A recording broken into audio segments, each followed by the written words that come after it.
வணக்கம். எனது பெயர் டாக்டர் பூரு தவான் மற்றும் இன்று இந்த வீடியோவில் ஒன் பாரலிசிஸ் நோயாளி சிறிய கருவியின் உதவியால் தனது விரலுக்குள் எப்படி வரலாம் என்பதை கூறுகிறேன்.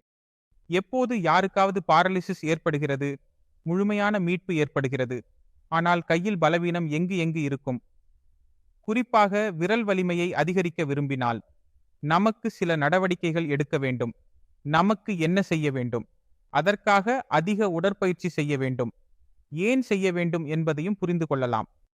உங்கள் மூளையில் மீண்டும் வந்தபோது அது உடலை முதலில் கட்டுப்படுத்திய, இயக்கிய, ஏதாவது ஒன்றை பிடிக்கக்கூடிய திறனை வழங்கிய பகுதி அங்கு சேதம் ஏற்பட்டது. இதனால் எங்கள் உடலின் ஒரு பக்கம் பலவீனம் ஏற்பட்டது. இப்போது பலவீனம் மெதுவாக குறைந்தது. ஏனெனில் மூளையில் சில மாற்றங்கள் ஏற்பட்டன, மேம்பாடு ஏற்பட்டது. ஆனால் விரலில் மேம்பாடு ஏற்படுத்துவது மிகவும் கடினமாகிறது. ஏனெனில் இது நுணுக்கமான இயக்கக் கலைகளில் அடங்குகிறது. நுணுக்கமான இயக்கக் கலைகள் என்றால் என்ன என்றால், இது போன்ற வேலைகளை செய்ய வேண்டும். உதாரணமாக பட்டனை மூடுவது அல்லது கயிற்றை கட்டுவது. இவை நுணுக்கமான இயக்கக் கலைகளில் மூளைக்கு மிகவும் அதிக வேலை செய்ய வேண்டும். அதிக கட்டுப்பாடு தேவைப்படுகிறது. மேலும் எங்கள் மூளைக்கு அதிகமாக தேவைப்படும் எந்த வேலைக்கும் மீட்பு மந்தமாக இருக்கும். எனவே எங்கள் விரல்களில் வலிமையை ஏற்படுத்த எங்களுக்கு எங்கள் மூளை வளர்ச்சியை அதிகரிக்க வேண்டும். அதிக உடற்பயிற்சிகள் செய்ய வேண்டும். அதை விரல்களால் எப்படி வேலை செய்ய வேண்டும் என்பதை கற்றுக்கொள்ள வேண்டும். ஆகவே நாம் தொடங்குகிறோம். இது ஒரு சிறிய கிரிப்பர். இதனை நாங்கள் வாங்கியுள்ளோம். இதற்கான விலை சுமார் 500 ரூபாய். எங்கள் விரல்களில் வலிமை இல்லாத போது என் கை திறந்துள்ளது. நான் அதை மூட முயற்சிக்கிறேன், ஆனால் அது முடியவில்லை என்பதை உணர்கிறேன். நீங்கள் கண்ணாடியை பிடித்தால், கண்ணாடி உங்கள் கையிலிருந்து விழுந்தால், நீங்கள் ஒரு கிரிப்பை பிடித்தால் அது உங்கள் கையிலிருந்து விழாமல் இருக்க உதவுகிறது. இவ்வாறு இருக்கும்போது இது உதவியாக இருக்கும். இப்போது இந்த கிரிப்பரை நான் உங்களுக்கு அருகில் கொண்டு வந்து காட்டுகிறேன். இதன் சிறப்பு என்ன? இதில் மாறுபாடுகள் உள்ளன. நீங்கள் இதில் எடையை மேலே கீழே மாற்றலாம். நான் இதை எடுத்தால் இப்போது இந்த எடை அதிகரித்தது. இப்போது இது இறுக்கமாகிவிட்டது. மேலே செல்கிறோம். இப்போது இது தளர்ந்தது. அதனால் இது ஆகிறது. அதனால் பெனிது நமக்கு ஏன் உதவுகிறது? இதன் மூலம் என்ன நடக்கிறது என்றால், எந்த கிரிப்பர் வலிமை இருந்தாலும் அது லைட், இது மீடியம், இது ஹார்ட். நாம் ஒன்று நெகிழ்வான கிரிப்பரை தொடங்கும் போது எங்கள் மேம்பாட்டின் அடிப்படையில் நாம் இதை மாற்ற முடிகிறது. அதனால் நான் தற்போது சமீபத்தியதை கொண்டு அமைத்துள்ளேன்.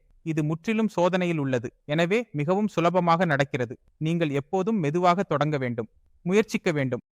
இந்த 2 துண்டுகளை தொடக்க முடியுமானால் இங்கு எங்களுக்கு என்ன செய்ய வேண்டும் என்றால், 1 புள்ளி கீழே செல்ல வேண்டும், பிறகு முயற்சிக்க வேண்டும். இப்போது இது நடக்கிறது, ஆனால் எனக்கு அதிக வலிமை செலுத்த வேண்டியுள்ளது. எனவே நீங்கள் இவ்வாறு மதிப்பீடு செய்ய வேண்டும். நான் எங்கு வரை உடற்பயிற்சி செய்ய வேண்டும்? இல்லையெனில் இது எப்போது வரை நிலைத்திருக்கும்? இதுவரை தொடுவது. தொடக்க புள்ளியை கீழே உயர்த்துவோம். இப்போது நாம் இதனை மீண்டும் எட்ட முயற்சிக்கிறோம். இப்போது எனக்கு கூட தொடுவது கடினமாக இருக்கிறது. நீங்கள் உங்கள் கையை முழுமையாக பார்க்கிறீர்கள். இது தொட முடியவில்லை. மீண்டும் கீழிருந்து முயற்சிக்கவும். நீங்கள் உங்கள் கையில் அல்லது குறைந்தது 3 புள்ளிகள் வரை 8, 16, 24, 24 கிலோ வரை முயற்சிக்க வேண்டும். இதற்கு மேல் ஒரு சாதாரண மனிதனுக்கு தேவையில்லை. ஆனால் நீங்கள் பின்னடைவு அடைந்தால் நீங்கள் ராக் கிளைம்பிங் செய்கிறீர்கள். அங்கு உங்களுக்கு கிரிப்பு தேவை. அங்கு நீங்கள் செல்லும்போது இதற்கு மேல் அதிகரிக்க வேண்டியிருக்கும். ஒரு சாதாரண மனிதனுக்கு 24 கிலோ வரை எடை தேவை. 24 கிலோ என்பது சனி கையால் 25 கிலோ ஆகாது. அது அதிகமாக இருக்கும். அதில் 24 கிலோ வரை வலிமை இருக்க வேண்டும். உங்கள் கையில் 24 கிலோ இருக்க வேண்டும். எனவே நாம் எங்கள் கையில் வேலை செய்ய வேண்டும். எனது விரல்களை மூடுவதற்கான வலிமை ஏதாவது ஒன்றை பிடிக்க வேண்டும். அது சிறியதாக இருக்கக்கூடாது. அது உடைந்து விடும். நாம் எங்கள் வாழ்க்கையை முன்னேற்ற வேண்டும். முன்னேற்றுவதற்காக ஒரு நோயாளி தனது ஒவ்வொரு விஷயத்திலும் முழு உடலுக்கு வேலை செய்ய வேண்டும். மேலும் மிகவும் முக்கியமாக நீங்கள் உங்கள் கையை செயல்படுத்த வேண்டும். உண்மையில் விரல்களை மடிக்க அழுத்தம் செலுத்த வேண்டும். எனவே சிக்னல் எங்கு இருந்து வந்தது? மூளையிலிருந்து வந்தது. மூளை இதனை அழுத்துவதற்கு நீங்கள் இவ்வளவு வலிமையுடன் அழுத்த வேண்டும் என்று கூறியது. உடற்பயிற்சி உங்கள் மூளையின் வேலை. உங்கள் கைகள் மற்றும் கால்கள் அல்ல. மசாஜ்கள் வலிமையானதாக இருக்கும். மூளையின் சிக்னல் வலிமையானதாக இருக்கும். அப்போது நீங்கள் இதனை செய்ய முடியும். இல்லையெனில் நீங்கள் முடியாது. ஆகையால் நாங்கள் சிறிய சிறிய கருவிகளை பயன்படுத்தி எங்கள் இடத்தை தீர்க்க முடியும் என்பதை நீங்கள் புரிந்திருப்பீர்கள் என்று நம்புகிறேன். எனவே இந்த சிரமத்தை விட்டுவிடுங்கள். உங்கள் சக்தியுடன் வாருங்கள். இதோ நீங்கள் அனைவருடன் தொடர்வேன்.